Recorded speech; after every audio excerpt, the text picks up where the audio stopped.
Okay, so we are going to another page here, which we got some listening, some good listening to do. So let me ask you something. Have you ever spent time away from your home?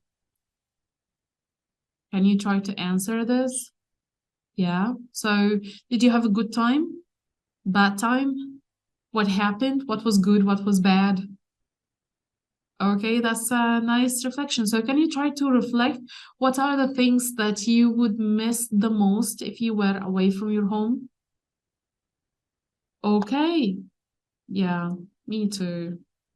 I really don't know what you said, but most probably all people miss almost the same things. So now we're going to listen to some people talking about what they miss most when they are away from home and where are they from and where are they now. So you could use this table here to write down this information and any information that you can get. So we're going to listen to it together one time. However, you could listen to it many times. So I will let you listen now, okay, to answer the questions. And we have Margaret and all of these people here. Can you see them? Okay. So I will let you now to listen, all right? And after that, we're going to answer the questions together. Yes, very good. Are you ready? Oh, you still want to go and get your break. All right, okay. Go get your break. When you're ready, let me know. Okay. So I guess you're ready now. Let's listen together. Tapescript 1.7 Things I Miss from Home. Margaret. There's only one thing I really miss about where I come from, and that's the sea. I'm originally from Yorkshire, and although I came to live here in Germany 30 years ago, I still miss the northeast coast of England. There's just something about the sea. Where I live now, there's a river, and I often go down to it. There's some nice walks along the banks. It's lovely, but it's not really the same. The thing about the sea is that it changes all the time.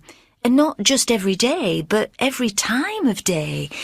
Every wave that comes is different from the last one. In my hometown, when the tide comes in, the water comes right up the road, and then, when it goes out, there's just miles and miles of sand. It can take an age to walk to the sea. It's a source of amazement to me every time I see it. Mary. The thing I miss about Scotland is probably the weather, believe it or not. Up there, the air is quite crisp and clear, and the temperature is cooler. I find where I live now, in Madrid, it gets so hot and humid in summer, and a little bit sticky as well. Rob. All right, well, I've been living in France for the last 20 years, and I suppose the things I miss most about Britain, my original home, is, well, first of all, the obvious things, like every Brit living abroad. I miss some typical English foods. For me, that means curry, digestive biscuits, brown sauce, porridge, and, of course, good English bitter beer. What else do I miss? Socially, I think I miss the way that people go out together in Britain. I miss the chat, the banter. I miss meeting friends in pubs. Or the way that people talk to each other at football matches. I miss that sparky British humour on a day-to-day basis. On a perhaps a more serious note, I miss having a vote. In Britain, you lose your vote once you've been out of the country for more than 15 years, and because I haven't taken French nationality, I don't have a national vote here. So I don't get to vote anywhere these days. I guess that's one of the things I miss most. Joe. So things that I miss about the UK? The first would be bread. The bread here in the States seems to stay too fresh for a long time. And it doesn't actually make particularly good toast. And being British, toast, is an important thing. And, another important thing is, related to work. I found working in the US surprisingly different from the UK. In the US, it's very important to be very upbeat and positive about what you can do, which, you know, is true to a certain extent in the UK. But I think in the UK, it's kind of okay to be good at what you do and just get on with it. Over here, you're kind of expected to be a salesman, you know, like you should be selling yourself and your abilities. I guess in a way, the Brits are just a bit more modest at work. And I kind of like that modesty. I'm not particularly good at selling myself. I just like to get on with my job, and I don't feel the need to tell everyone how good I am, but that's kind of the way things are over here. Tatiana and Sem. One thing I miss living in England is the food from back home. All the seasonal products and the enjoyment of going to the farmer's market to buy fresh cottage cheese from a lady that your grandma has known since you were little. That's right. Apricots, melons, tomatoes just don't taste right in this country. Yeah, and it seems that the most elusive fruit here is a ripe watermelon. I keep buying them, but every single one is a disappointment. I'll always miss the watermelons we used to get from the south of Ukraine. That's right. So, enough about food. What I miss most is the language. There is nothing quite like walking along the street and feeling like you are part of something bigger than yourself. Hearing your own language. I always feel a bit small when I'm abroad, and all I hear is a foreign language. It's like I'm a bit insecure, and I'm missing something. It's hard to explain. I know what you mean. Also, I find it hard to be away from home on national holidays. Some of our traditions are just impossible to recreate. You just don't get the same feeling of people coming together to celebrate in the streets. Sean. I live with my dad on the East Coast, but, I visit my mom in Florida lots of times a year. The one thing I miss is my drums. You see, I'm in a rock band, but I can't travel with my kit, so I have to leave it at home. Dude, it's like torture. I can't wait to get home to Dad's and sit at my drums and get playing again. My mom says I miss them more than I miss her. It was quite a long audio, I know. So that's why if you feel at any time you're listening to a long audio, so try to divide it into 2 or 3 parts. So this way you could, pause, take down your notes, and then you can continue listening again. So if you need to listen again, go ahead. If you are ready to check the answers with me right now, let's do it together. All right. So let's take Margaret first. She's from Yorkshire, yes, northeast of England coast. And right now she's in Germany. That's very good. And what does she miss the most? The sea, okay. And she said that she likes to go for walks by river where she lives now. This is very good. Now let's go to Mary. She's from Scotland. And right now she's in Madrid. And she misses the weather. Yes, and she said it was crisp and clear in Scotland, but hot and sticky in Madrid. That's very good. So we got Rob, and Rob is from Britain, and right now he is in France. Very good. And he misses the typical English food, the way people socialize, and to be able to vote, and the British sense of humor. Joe, on the other hand, he's from the UK, but right now he's in the US, and he misses the people also, and the bread, and be modest at work. And that, he said that in US, people sell themselves more than people at UK. Tatiana and Sam, Ukraine. And now they are in England. Very good. They are from Ukraine, and now they are in England, and they miss the food and their own language and the national holidays and traditions. Very good. And Sean, the last one, he doesn't say where he's from, but he said that he visits his mom in Florida. So we're going to assume that he's from Florida, and right now he is in the east coast of the US, and he misses his drums, and he visits his mom in Florida lots of times a year. Perfect job. You are doing great. I'm gonna give you a very big star for your good job. Here it is. Can you see it? It's quite big. So we're going to move now to another page. Go get a break and then come back for the coming page. Do you remember the vocabulary that we had before in the beginning of this unit? Yes, now this is the time where you're going to see it in a context. We got this reading about a boy called Lost and Found, and it's a true story. So you can check some of the videos and the movie made on this story. It's called Lions, if you would like to watch the movie.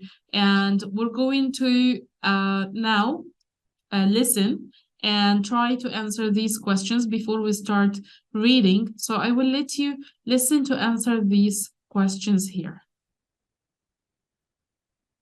You know, this is a very sad story, so maybe you can start to have some tissues next to you because you might be crying a little bit and you will know why now. So let's listen together.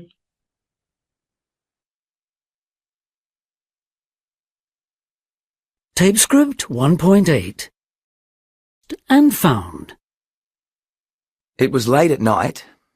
We got off the train, and I was so tired that I just sat down at the train station, and I ended up falling asleep. It was a very scary place to be. I don't think any mother or father would like to have their 5-year-old wandering around alone in the slums and train stations of Calcutta. I was scared. I didn't know where I was.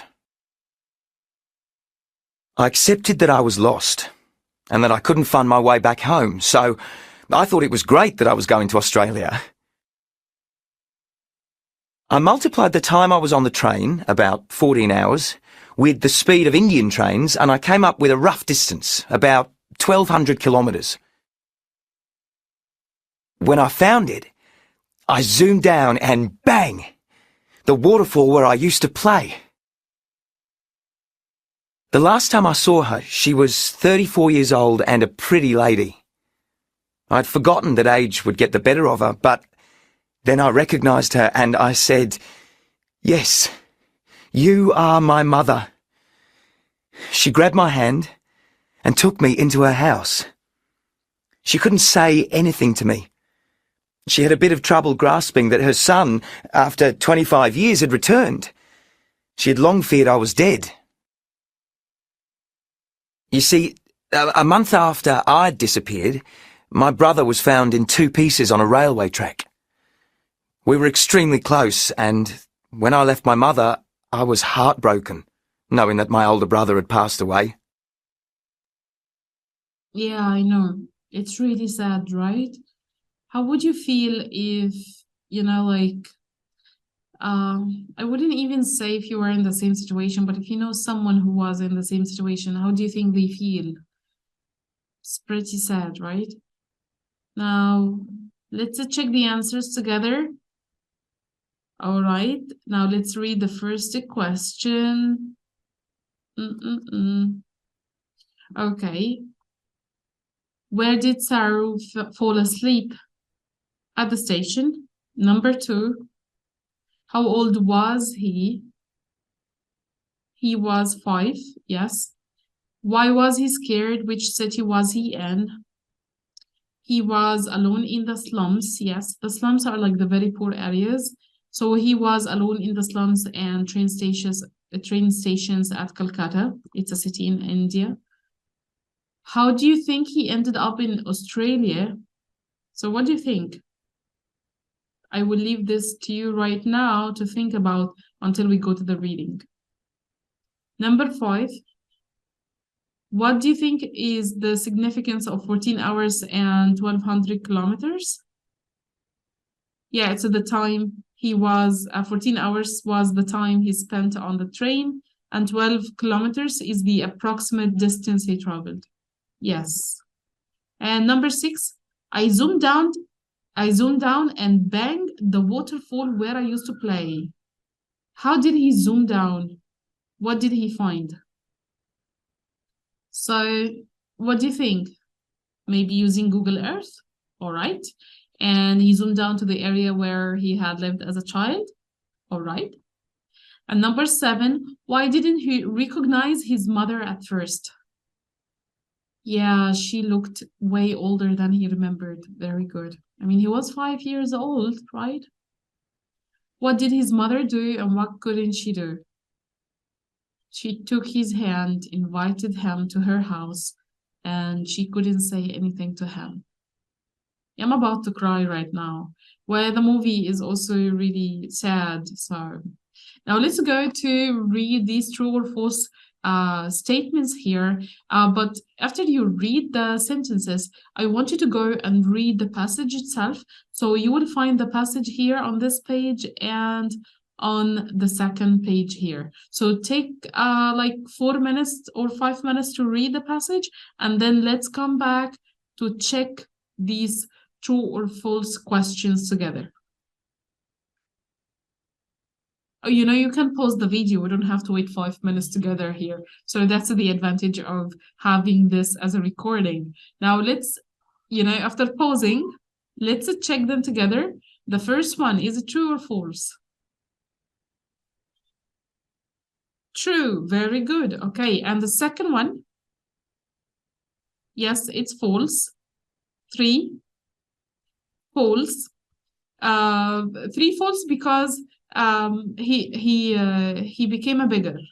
Beggar is someone, you know, like asking for money in the street or for food. Number 4, false. 5, true. And 6, he had a happy childhood in Tasmania. True. And number 7,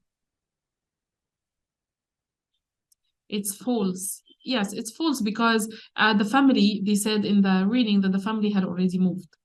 And the last one, he moved back to live with his birth family. No, it's false. He hasn't moved back with his birth family, but he has kept in touch. That's very good. Now I want you to think about how does he feel? What does his birth mother feel? What does his adopted mother feel about this situation? And then get ready to do some checkup on the vocabulary. Do you remember the vocabulary of the unit? Fateful nap, hordes of people, sleeping rough. Yay, this is the time that we can remember together. Fend for himself, put up for adoption, very good.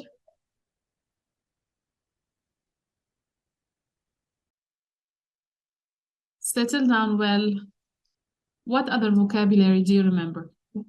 Did you find anything? Shabby, struck gold, blankly, to stare blankly. Do you remember this one?